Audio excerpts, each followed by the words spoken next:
Voilà, donc maintenant nous avons nos 3 formulaires qui sont disponibles, le formulaire 1, le formulaire 2 et le formulaire 3. Chose que l'on peut vérifier bien sûr dans l'accès au formulaire, encore une fois, si j'ouvre dans une nouvelle fenêtre. Vous le voyez, nous avons donc le sondage page 1, le sondage page 2, le sondage page 3. Chaque page étant un formulaire, nous avons donc un identifiant pour chacun des formulaires. Et toujours, ce qui est important, dans la même liste. Nous fermons donc cela et on revient donc à nos 3 formulaires que vous avez ici. La problématique est la suivante maintenant, il s'agit de...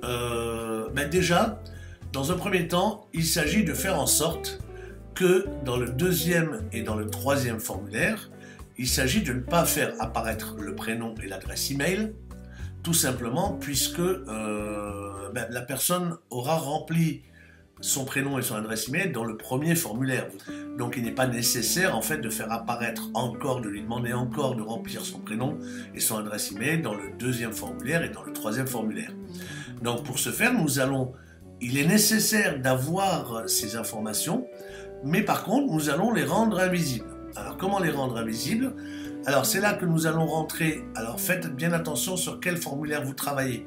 C'est la raison pour laquelle j'ai bien fait 3 onglets différents pour avoir accès aux 3 formulaires différents. Donc le premier formulaire, on n'en parle pas, donc là il faut absolument que sur la première page, il remplisse son prénom et son adresse email.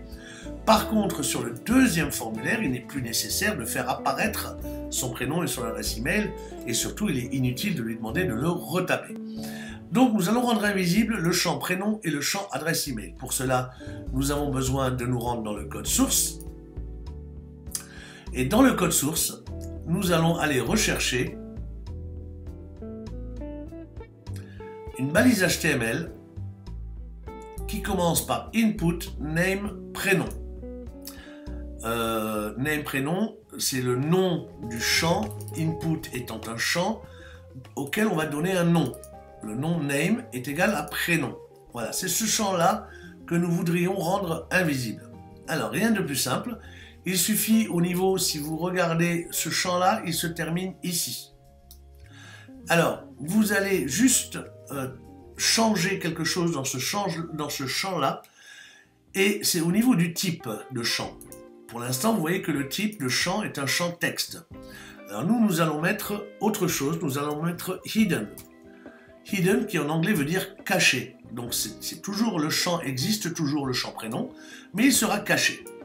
Idem pour le champ email qui va de là, qui est juste après le champ prénom, où là c'est pareil, le type email ici, nous allons remplacer par hidden, qui encore une fois veut dire en anglais caché.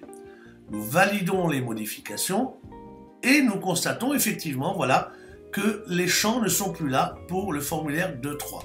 Nous allons faire pareil pour le 3e formulaire. Alors, le code source, alors vous vérifiez bien que vous êtes sur le 3e formulaire, on passe sur le code source, et là on va chercher le fameux input name égale prénom, et donc c'est tout ce champ-là. En fait, on repère un champ par l'ouverture d'un crochet jusqu'à la fermeture du crochet. C'est ce qui permet de dire que ce champ input se termine ici à la fermeture du crochet. Alors, on va faire pareil que tout à l'heure. Ce champ, on veut le rendre invisible. Donc, le type n'est pas du texte, mais le type sera du caché, c'est-à-dire en anglais hidden. Idem, encore une fois, pour le champ email. C'est un type, pas email, mais hidden. Voilà, nous validons les modifications. Et voilà donc notre formulaire sans le prénom et l'adresse email. Récapitulons si vous le voulez bien. Le premier formulaire, on n'a rien touché, on demande le prénom, l'adresse email. Lorsque la personne cliquera sur le bouton « Je valide l'étape 1 sur 3 », elle doit être renvoyée automatiquement sur la 2e page du formulaire dans laquelle on lui demande juste de répondre aux 3 ou 4 questions. Enfin, je vous rappelle quand même que nous sommes limités à 16 champs personnalisés. Ensuite, il faudra faire différemment, ce n'est pas le sujet de cette vidéo, encore une fois. Donc là, étape 2 sur 3, pas de demande de remplir de nouveau le prénom et l'adresse email. Lorsque la personne cliquera sur « Je valide l'étape 2 sur 3 », se retrouvera sur le troisième formulaire qui lui non plus ne lui redemandera pas son prénom ou son adresse email et il validera la dernière étape sur laquelle nous allons envoyer sur une page internet avec son prénom et son adresse email qui lui dira « Merci cher prénom, nous avons bien noté nous avons bien noté que vous avez rempli le sondage à l'aide de votre adresse email que nous allons reprendre dans cette page de notre blog ou de notre site. » Alors maintenant, il reste une problématique, c'est que comment dire, une fois que le prénom et l'adresse email a été remplis sur le premier formulaire, comment faire passer les informations de prénom et d'adresse email automatiquement sur la deuxième page et la troisième page.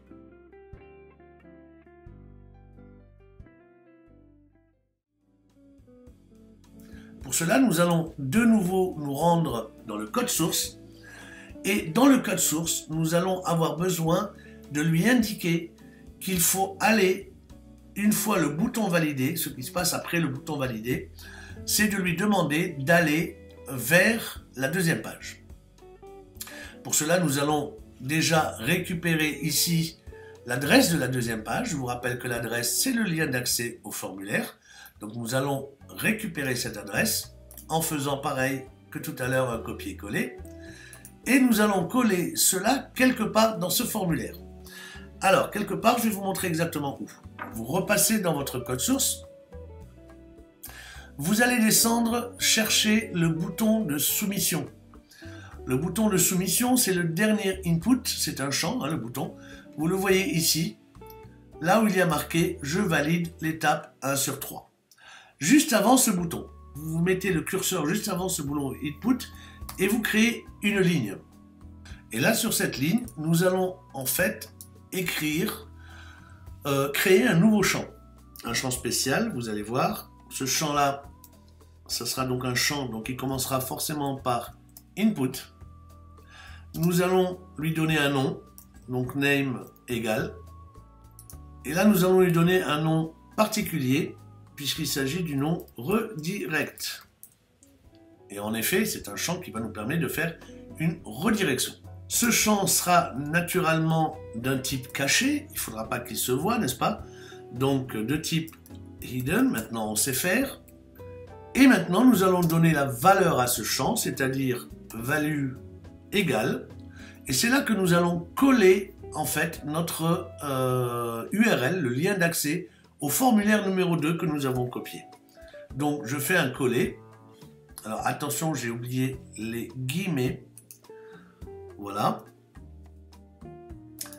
À la fin de ce lien, il y a quelque chose à rajouter. Là, nous imposons donc une redirection au formulaire de la page 2, mais en plus, nous devons faire transiter par cette adresse internet, par cette URL, le prénom et l'adresse email. Donc pour cela, vous allez rajouter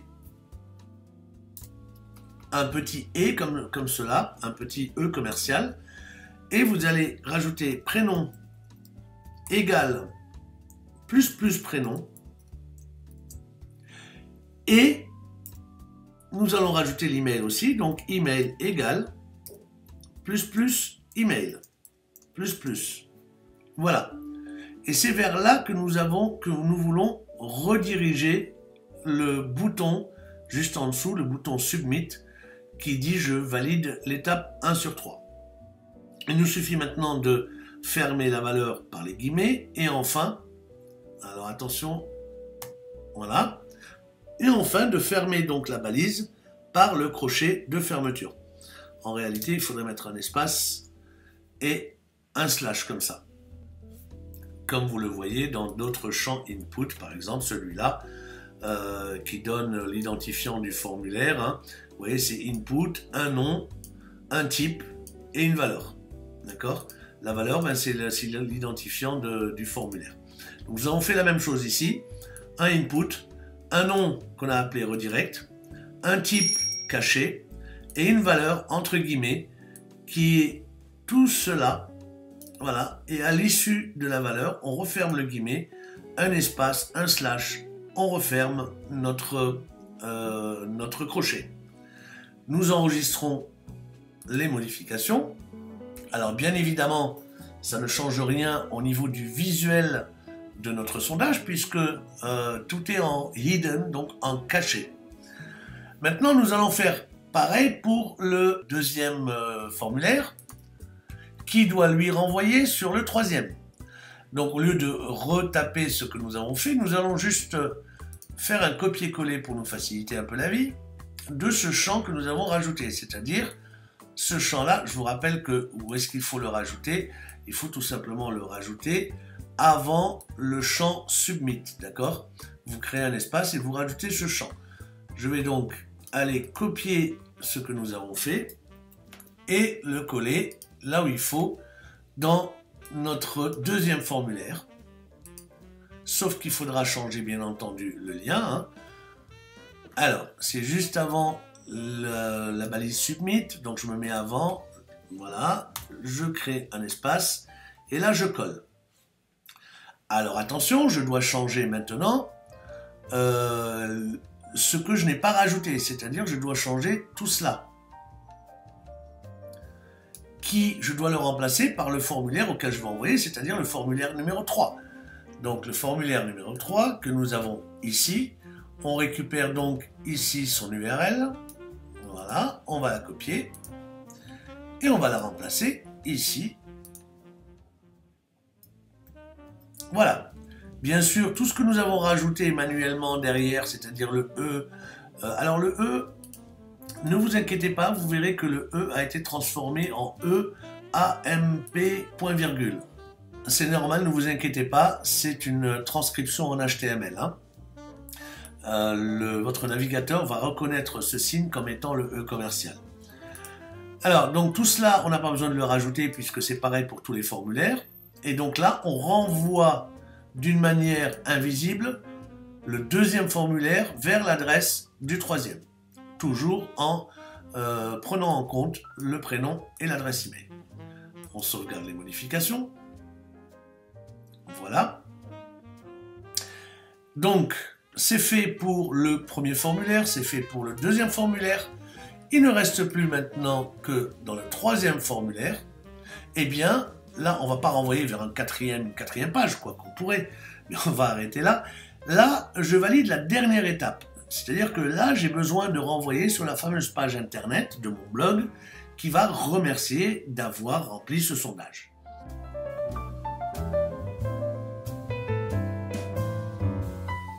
Donc là, nous allons faire une redirection différente. Je vais déjà vous montrer la page que j'ai créée à cet effet. Voici donc la page que j'ai préparée pour la fin du questionnaire, sur laquelle nous allons renvoyer les personnes qui ont fini de remplir le questionnaire ou le sondage, peu importe. La particularité de cette page, c'est que nous allons la personnaliser avec l'adresse email et le prénom de la personne. Ce sera une page où il y aura marqué « Merci d'avoir rempli le formulaire, prénom ». Et ici, vous avez correctement rempli notre questionnaire et nous avons bien pris en compte votre adresse email. Il y aura l'adresse email de la personne qui sera affichée. Et nous terminerons par « Nous reviendrons vers vous, prénom, par email pour la suite du programme ». Alors, nous avons bien sûr besoin de l'adresse de cette page. Donc, cette page internet. Alors, suivant les blogs WordPress, etc., soit votre page, soit l'adresse de votre page se termine par index.php, copier, soit votre WordPress en fait évite d'écrire index.php puisque c'est une valeur par défaut. Vous le constatez d'ailleurs sur mon blog WordPress, lorsque je valide cette page-là, vous voyez qu'il vient de changer l'URL et il a enlevé la partie index.php. Mais il est nécessaire pour nous d'avoir ce index.php parce que ça désigne véritablement une URL correcte. Et vous voyez que, en fait, effectivement, ça ne change rien. Mais il est donc important que si vous avez l'adresse de votre page comme ça, rajoutez derrière, qui se termine par un slash, rajoutez derrière le index.php. Regardez bien un peu cette valeur-là. Vous voyez que l'adresse, en réalité, amène à une page ici. Et cette page-là, juste après, on commence les paramètres de page par un point d'interrogation. pour le premier paramètre qui est donc le formulaire, l'identifiant du formulaire.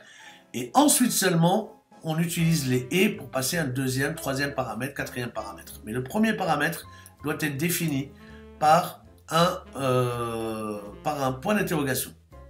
Il ne nous reste plus donc qu'à coller ce lien-là dans notre troisième formulaire. Hein. Je vous rappelle, notre troisième formulaire, ben, voilà, c'est bien lui. Hein. On passe dans la source. On va chercher tout à fait en bas, voilà, où nous avons la redirection. Et cette redirection-là, on va mettre donc jusqu'au premier « et », voilà. Non, tout le formulaire. Voilà, parce que tout le reste, nous l'avons rajouté manuellement. Et c'est là que nous devons donc coller l'adresse de la page sur laquelle on renvoie. Voilà, nous avons donc collé l'adresse de la page de destination.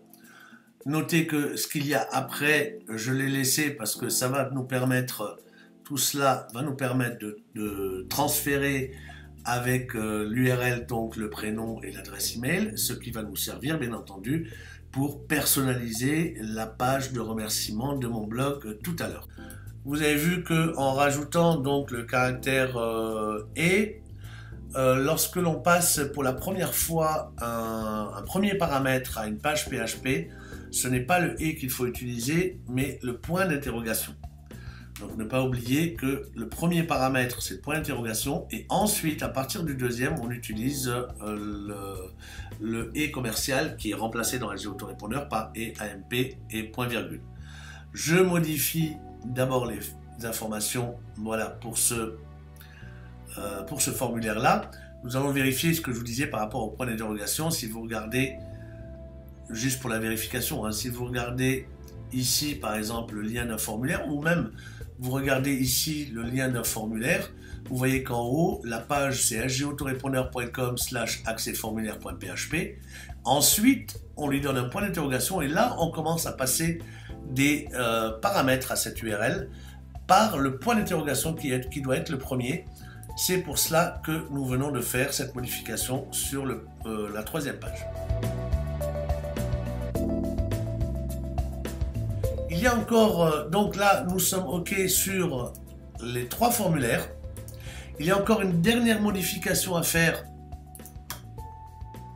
sur, pas sur le premier, il n'y a pas de souci, mais à partir du deuxième formulaire, donc à partir de celui-ci dans le code source, si on laisse les choses en l'état, c'est-à-dire uniquement avec ce que nous avons rajouté, le champ input, il se peut que, c'est sûr que SGE Autorépondeur, plutôt que de nous conduire vers le formulaire suivant, va nous donner un message comme quoi le compte de la personne, de l'abonné qui s'est inscrit, puisqu'il s'inscrit à partir du premier formulaire, le compte aura été mis à jour.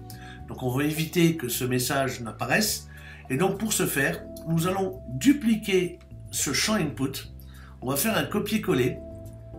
Donc on va le coller, voilà, sur une ligne à part. Et on va juste faire une modification. On va renommer différemment ce champ.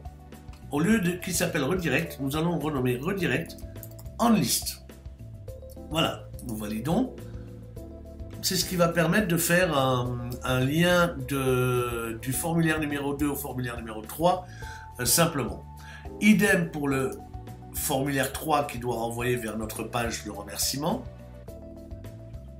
Donc là, rappelez-vous, on renvoie vers la page du blog et non pas vers un quatrième formulaire, on aurait pu. Et donc là, je vais faire pareil avec ce champ. Je le copie et je le duplique. Une fois qu'il est dupliqué, je n'ai plus qu'à mettre ici en redirect on list. Je valide. Et là, j'ai une bonne nouvelle pour vous. Nous avons terminé. Nous avons maintenant nos trois formulaires. Le formulaire 1, le formulaire 2, le formulaire 3. Ils sont prêts. Il ne nous reste plus qu'à tester tout cela. Et nous allons le faire en nous considérant comme un internaute. Et pour ce faire, donc nous allons prendre le lien d'accès au formulaire et nous allons l'ouvrir dans une nouvelle fenêtre.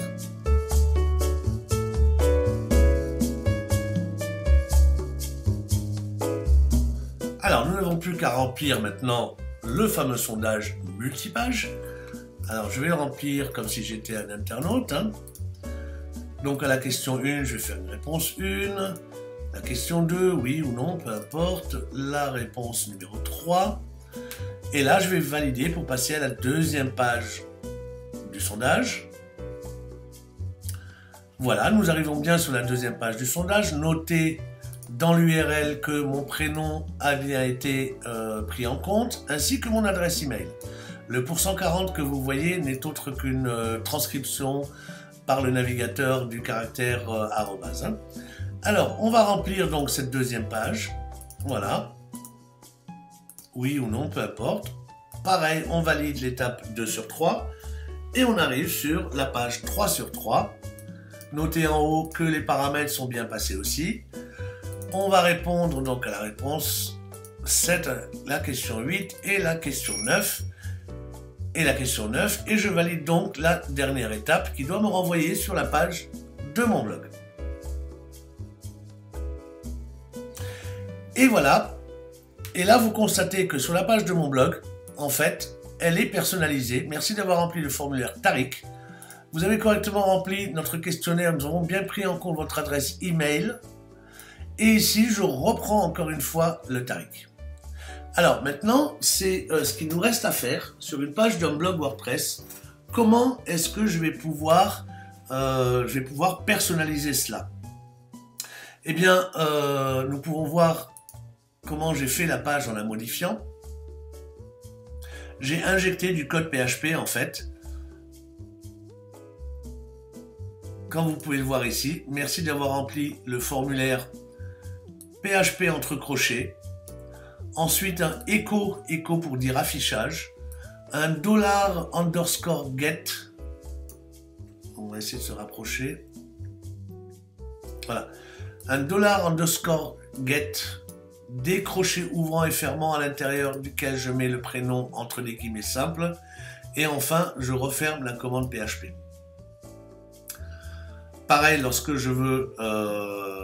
D'ailleurs, je peux mettre tout ça en gras, si je veux le faire apparaître en gras. Et pareil pour l'email, je reprends exactement la même structure, sauf qu'au lieu de prénom, je mettrai l'email. Et pareil, lorsque je reprends le prénom dans ma page. D'accord? Donc, je vais mettre à jour. Alors, cette manière de faire au niveau PHP avec echo, $get, ça peut vous paraître un petit peu abscon, un petit peu, on va dire, du chinois.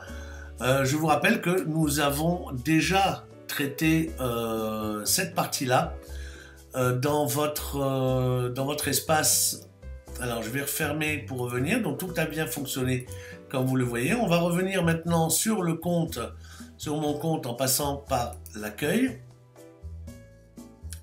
Et je vous disais que ça a été traité dans notre programme de maîtrise, ici, dans le chapitre 7. Personnaliser une page avec le prénom. Ça vous est expliqué plus en détail par notre ami Sébastien. Bien, maintenant, voyons ce qui s'est passé. Nous avons vu que nous avons créé la liste, nous avons créé les formulaires avec les interventions sur le code source du formulaire. Et vous voyez qu'ici, il y a bien un abonné actif. Je vais regarder cet abonné. Donc, je vois que j'ai bien été inscrit. Je suis d'ailleurs inscrit depuis le premier formulaire, rappelez-vous. Après, on ne fait que transmettre les paramètres de formulaire en formulaire. Et enfin, sur la page du blog qui permet de la personnaliser. Par contre, maintenant, je vais cliquer pour accéder à la fiche détaillée de cet abonné. Voilà, ici, la fiche détaillée de l'abonné. Et si je veux voir les résultats du sondage, eh bien, il me suffit d'aller voir les coordonnées de l'abonné, où vous allez voir ici, sur la droite, toutes les réponses qui ont été données. Et c'est là que vous comprenez pourquoi, notamment, nous devions, dans le deuxième formulaire, ne pas reprendre les champs personnalisés 1, 2, 3, mais plutôt le 4, 5, 6 et le 7, 8, 9 pour le troisième, parce que sinon, les dernières réponses auront écrasé les 3 premières questions. Voilà, c'est l'explication. Voilà, ben écoutez, cet atelier, cette étude de cas est maintenant terminée. Vous savez maintenant comment faire un sondage multipage avec un géautorépondeur. Vous avez bien sûr la possibilité de regarder abonné par abonné ses réponses, mais vous avez bien entendu dans les outils avancés aussi une fonctionnalité d'analyse des réponses à un sondage qui va vous donner le détail aussi des réponses et enfin les analyses globales du sondage. Ce n'est encore une fois pas l'objet de cette vidéo. Je vous remercie pour votre attention et je vous dis à une autre vidéo. À bientôt, au revoir.